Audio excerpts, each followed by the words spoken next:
Epístola do Apóstolo São Paulo a Timóteo, capítulo de número 1.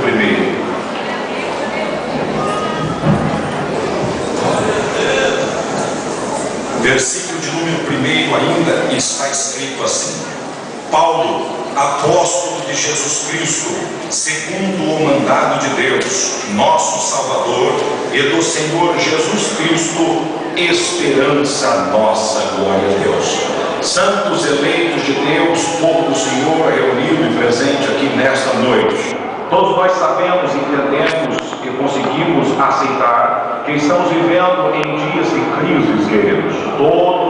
Todos nós sabemos e compreendemos que existem grandes crises que estamos enfrentando. Não basta sair para fora do templo nesta noite e já encontraremos algumas crises que podemos classificá-la aqui nesta noite e dizer que seja esta uma crise social, porque a violência campeia em nossa cidade, a violência campeia em nosso estado, a violência campeia de norte a sul, de leste a oeste no Brasil, e por que não dizer que estamos vivendo em uma crise social? Quando nós recebemos aqui aquele chamado que o irmão fez, antecedendo a minha palavra aqui, ele disse sobre as crianças que estão na África, ele disse sobre a África, ele disse sobre os países do Oriente. Então podemos entender que estamos vivendo em tempo de crise, em um cenário mundial. A fome campeia as nossas nações, a ONU se levanta e tenta dar alimento para a famigerada sociedade e não consegue. Ninguém consegue tirar as pessoas desta crise social.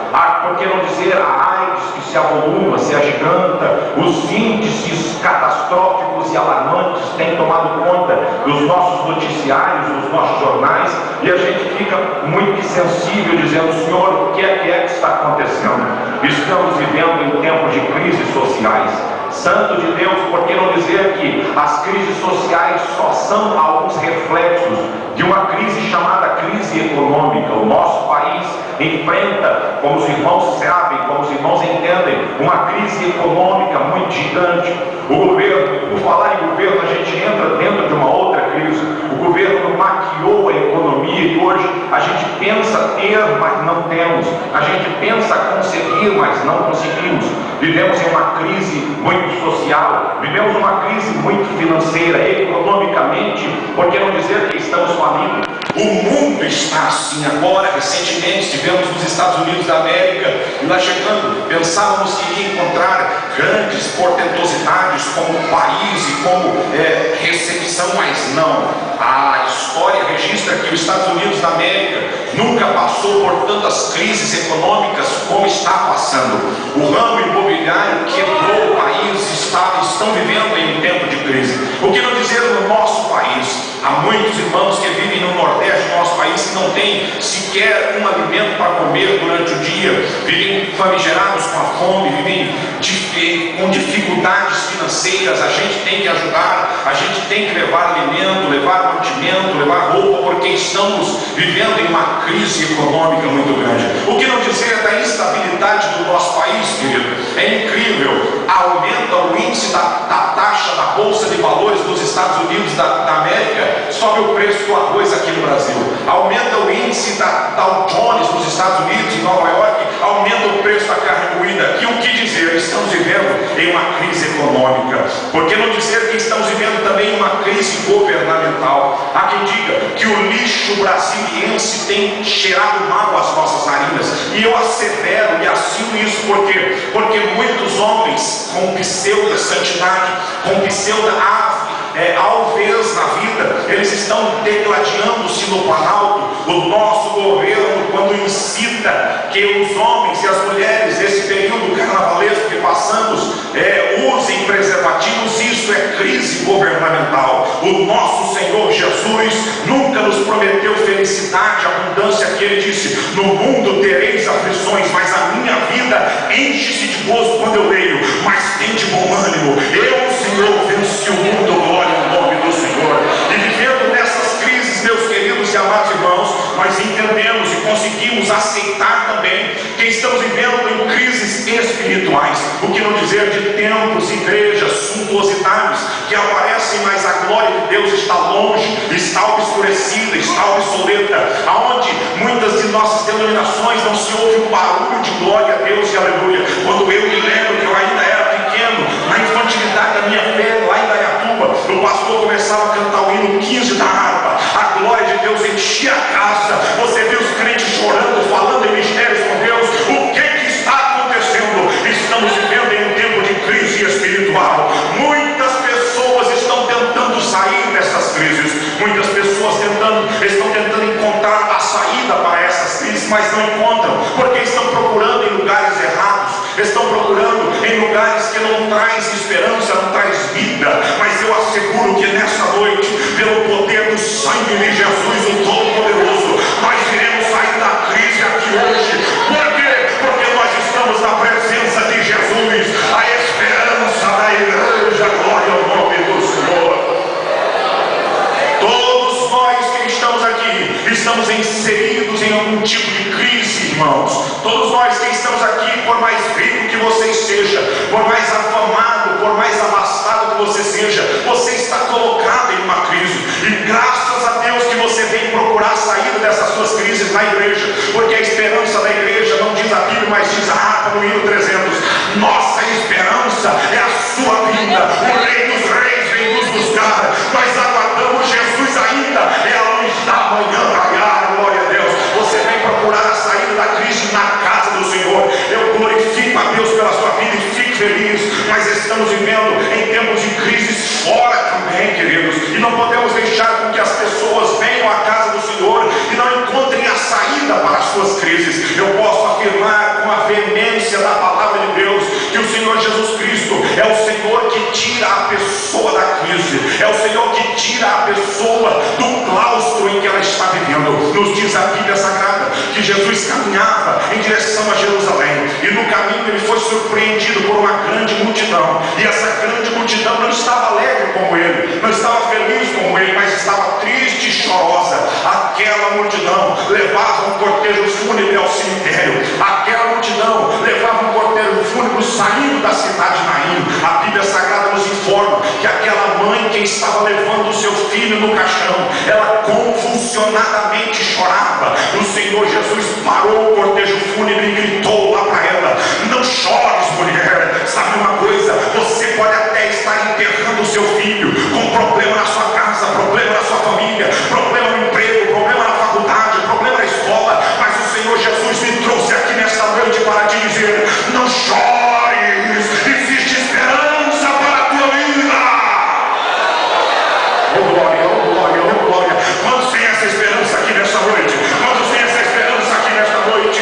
Jesus para o cortejo fúnebre, toca no esquife e o menino começa a ressuscitar. A Bíblia diz que ele senta no caixão. Jesus diz assim para ela: olha, mulher, aí está o seu filho. Ela não tinha mais esperança, ela não tinha mais em quem acreditar, ela não tinha mais credibilidade nenhuma. Ela era viúva, e além de viúva, só tinha um único filho. Talvez fosse o seu ganha-pão, talvez fosse o homem da casa, aquele que trabalhava todos os dias para sustentar o convívio daquela mulher, mas ele morreu, faleceu, acabou, não resta mais esperança. Eu quero dizer uma verdade aqui nesta noite: quando você estiver lá na cova, quando você estiver sem nenhuma esperança, aí é que o Senhor Jesus vai começar a agir. Sabe por que o Senhor Jesus não tem agido em muitas de nossas igrejas, em muitas de nossas sedes? Sabe por quê?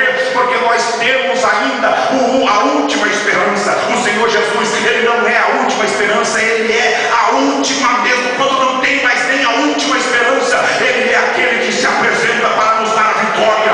Quando você não tem mais em quem confiar, acredita no Senhor Jesus Cristo, acredita nele, confia nele, e ele tudo fará. Sou forte a palavra, né, irmão? É assim mesmo. A Bíblia diz também que Jesus está caminhando, Jesus está andando com uma grande multidão que o seguia, e de repente a multidão, quando está indo para a casa de Jairo para ressuscitar a filha de Jairo, a Bíblia diz que a multidão aperta, a multidão comprime, a multidão espreme. Os seus discípulos dizem assim: Senhor, tem muita gente aqui. E eles: não tem problema, vamos lá ressuscitar, vamos lá trazer esperança para a filha de Jairo. A Bíblia diz que no meio do caminho apareceu uma certa mulher. Essa mulher tem uma história, essa mulher tem uma biografia como eu e como você temos. Essa mulher havia 12 anos que estava padecendo com uma enfermidade. Agora, o melhor dessa biografia é que ela já tinha acabado acabado todos os seus haveres, ela já não tinha mais esperança, ela já não tinha mais dinheiro, ela já não tinha mais família, ela era tida como leprosa, e quem era leproso na época vivia esquecido no meio do deserto, não podia ter uma convivência social muito boa. Então para ela tudo acabou, para ela não havia mais esperança. Então ela disse: por último, quando eu acabar toda a minha esperança, eu vou ter com o Senhor Jesus. A Bíblia diz que ela sai andando pelo meio da multidão, empurra um de cá, empurra outro de lá, vai lá e toca na orla do vestido de Jesus, pega ela na orla, na ponta do vestido de Jesus. A Bíblia diz que Jesus instantaneamente para a multidão, e quando Jesus para a multidão, Jesus recita: quem é que me tocou nesta hora? Aí a mulher não consegue entender aquela palavra, fica com vergonha. Os discípulos dizem: olha, a multidão te aperta, a multidão te oprime, o Senhor pergunta quem te tocou, todo mundo está te tocando, meu Senhor. Ele disse: eu notei diferença, eu senti que de mim saiu poder, eu senti que de mim saiu virtude. Que a esperança nessa noite, toca em Jesus, meu querido, toca em Jesus esta noite, que Ele vai trazer vitória para a tua vida e cura para o teu problema. Nos diz a Bíblia Sagrada que a casa daquela mulher cai. Em outras palavras, ela diz: ela não consegue mais seguir. A Bíblia diz que ela se apresenta e diz: Senhor, fui eu quem te toquei. Jesus olhando para ela já estava curada. Jesus disse assim: vai, mulher, a tua fé te salvou, mulher. E instantaneamente o seu fluxo foi estancado, porque Jesus, Ele é a esperança. Nessa noite, você que está sem esperança, Jesus te trouxe aqui para encher a tua fé, querido. Jesus te trouxe aqui para dizer: você é crente na minha pessoa. Então glorifica o nome do Senhor, exalta o nome do Senhor, sinta de Deus a esperança viva dentro da sua vida.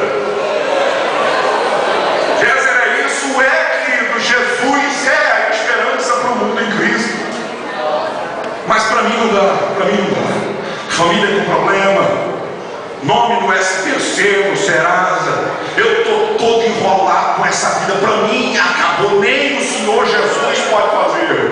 Eu venho como profeta de Deus nesta noite lhe dizer, meu querido, Jesus é a tua esperança. Creia, acredite, Jesus ainda tem o melhor para a tua vida, para a tua história. Há quem diga que o Jó da Bíblia, o patriarca, fora exemplo de paciência. Eu posso dizer que ele foi exemplo de esperança. Sabe por quê, irmão? Ninguém como ele sofreu daquele jeito, irmão. Satanás entra na presença de Deus, e é pela primeira vez a presença de Deus se encontra com a presença de Satanás. E quando se encontra, Deus do céu diz assim: Satanás, de onde vem? Ele diz: eu venho rodear a terra e passear por ela. Deus levanta a sua voz e diz assim: tem visto tu, meu servo Jó, homem fiel, íntegro, serve-me com fidelidade e com verdade, homem de uma conduta ilibada. Satanás diz: mas também tem tudo, tem família, tem felicidade, tem paz, tem dinheiro, tem tudo. Deus diz assim para ele: vai lá e toca lá na família dele, toca nos filhos dele, e contudo meu servo Jó não vai me decepcionar. Oh, que coisa gloriosa! Qual seria nesta noite o testemunho que Deus tem dado na tua vida, abençoado? Qual seria nesta noite o testemunho que Deus tem falado sobre você? Talvez Satanás venha com uma cartela dizendo: eu vou tocar, o Senhor Jeová nem faz nada. Mas eu quero dizer aqui nesta noite: Deus irá levantar a tua esperança. E se você entrou aqui sem fé nenhuma para crer, Ele está aqui dizendo: eu acrescento a tua fé, eu acrescento a tua fé. E como Ele disse aos discípulos, recito eu nesta noite: o Senhor Jesus vai acrescentar tanto a tua fé, que você vai poder dizer: monte, precipita-te no mar, e o monte assim vai fazer. Porque quem tem fé tem esperança em Deus.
presença de chagas, umas feridas apareceram no corpo de Jó. A Bíblia diz que ele de tanto coceira que dava nele, ainda lhe sobrou um caco de telha. Ele começa a se coçar. De repente vem os seus amigos, entre aspas, entra a Bildade, entra Zofar, entra Elifaz, e começam ali a falar e conversar e dizer. E a Bíblia Sagrada nos ensina no livro de Jó, a maioria das palavras não foram as palavras de Jó, a maioria das palavras foram as palavras dos seus amigos. Contudo, Jó não negou ao Senhor Deus de Israel. Em um momento, com certeza decepcionado, triste, esmorecido, um amigo diz não, outro amigo diz negativo, outro amigo diz não vai conseguir. Jó, você está em pecado. Jó, não é possível que Deus está com isso. Jó, cuidado. Jó, vê o que você está dizendo. Talvez Satanás tenha pegado um som como esse, um som bom, tenha colocado as caixas direcionadas a toda a população daquela região, tenha colocado um som mais alto,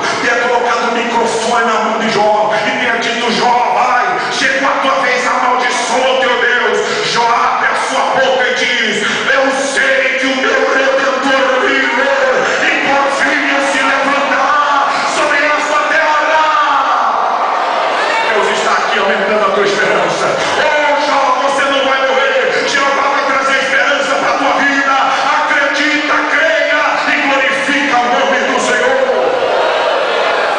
Ei, glória ao nome do Senhor Jesus. Estamos vivendo em tempo de crise. Jesus é a nossa esperança. E por ele ser a nossa esperança, isso é tão simples, tão simples. Muitas vezes a gente se pega triste e decepcionado com Deus. Como isso, pregado por terra?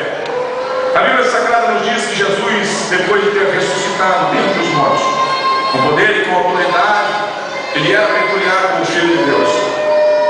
Ele está, entre aspas, sepultado. As mulheres pensam que ele está sepultado. Chegam as mulheres até o sepulcro, os varões dizem assim: ele não está aqui, mas ele já ressuscitou. Ali elas voltam para Jerusalém. Quando chegam em Jerusalém, dizem a notícia, dizem a nova aos seus discípulos, ao colégio apostólico. E o colégio apostólico diz: ressuscitou, mas cadê ele? Ninguém sabia onde é que ele estava. Jesus não ressuscitou e instantaneamente foi levado à presença do colégio, não. Jesus provou isso. Jesus foi visto no espaço de 40 dias, nos diz Atos capítulo 1, nesta terra, depois de ter sido ressuscitado. Nos informa a palavra de Deus que Pedro pega talvez a sua bicicleta, não sei se tinha na época, mas pega lá o seu pé e vai até o sepulcro. Chega lá, encontra aí o lenço que Jesus fora coberto.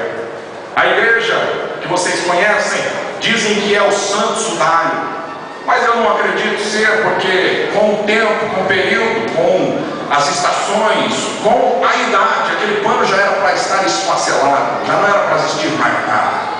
Mas o certo é que Pedro pega o lençol e vai até Jerusalém. Quando chega na casa do colégio apostólico, na casa dos seus irmãos, ele se depara com uma triste notícia, com uma triste concepção. Pedro olha para os discípulos que vinham da congregação de Emaús e verifica que os discípulos estão fazendo as suas malas.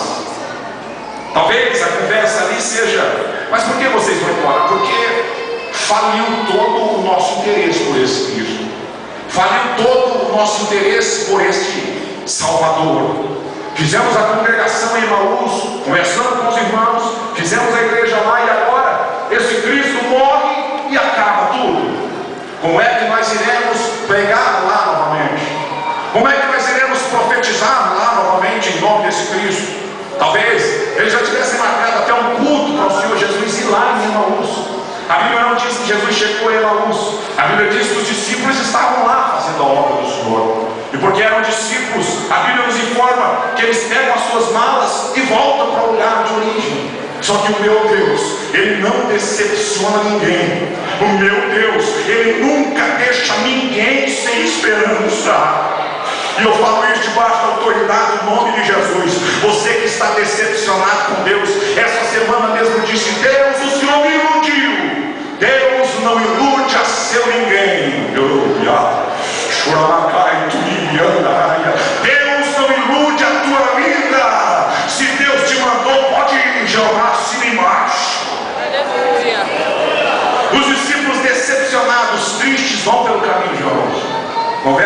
conversa lá as coisas da palavra. Aí aparece-lhes um caminheiro, aparece-lhes alguém que eles não conheciam até então. E esse alguém começa a caminhar junto com eles, e decepcionados, tristes, esmorecidos, desesperançados, ou seja, sem esperança, começam a dizer, conversando sobre a morte, o caminheiro diz assim: senhores, o que vocês estão falando? Falamos agora sobre o acontecimento último em Jerusalém. Varão profeta, poderoso em obras e palavras, esteve conosco, fez grandes milagres, abençoou a vida de muitos. Porém, os príncipes da sinagoga, os fariseus, os escribas, todos aqueles que se eram contra o Senhor Jesus, até ele mesmo recitou dizendo: quem não é por nós é contra nós. Aqueles ascéticos, aqueles inimigos, prenderam ele e mataram ele. Estamos vindo do enterro, estamos vindo do dia em que ele foi sepultado. Eu vi ele ser sepultado. Com aquelas palavras, o companheiro do caminho, o divino companheiro, o Senhor Jesus Cristo, começa a conversar com eles, entoar um diálogo. Jesus abre a sua boca e diz: porventura não convinha que o Cristo padecesse e entrasse na sua glória? E a Bíblia Sagrada lhe registra no versículo 26 do capítulo 24 de Lucas: e abrindo-lhes as Escrituras, desde Moisés até os profetas, lhes dizia o que deles se achava na Escritura. Porque a única coisa que pode te trazer esperança não é a minha voz rouca, não é o hino da banda, não é a juventude cantando. A única coisa que pode te trazer esperança é o Senhor Jesus Cristo falando contigo.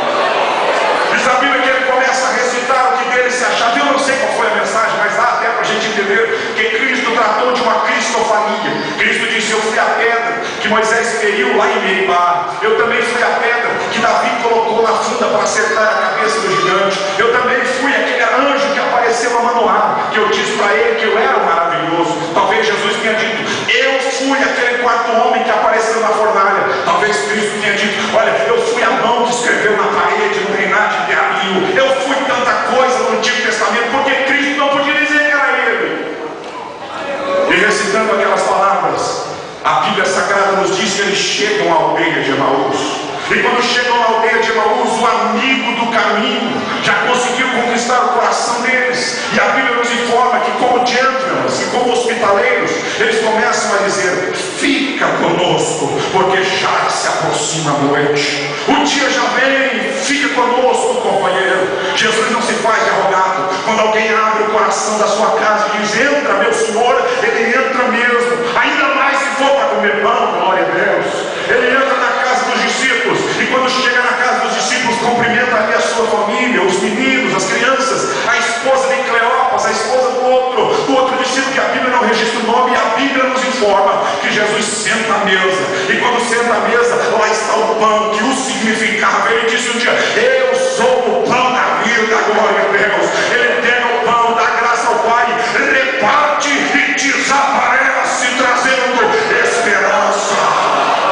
Sabe o que eu quero dizer nesta noite? Jesus está na tua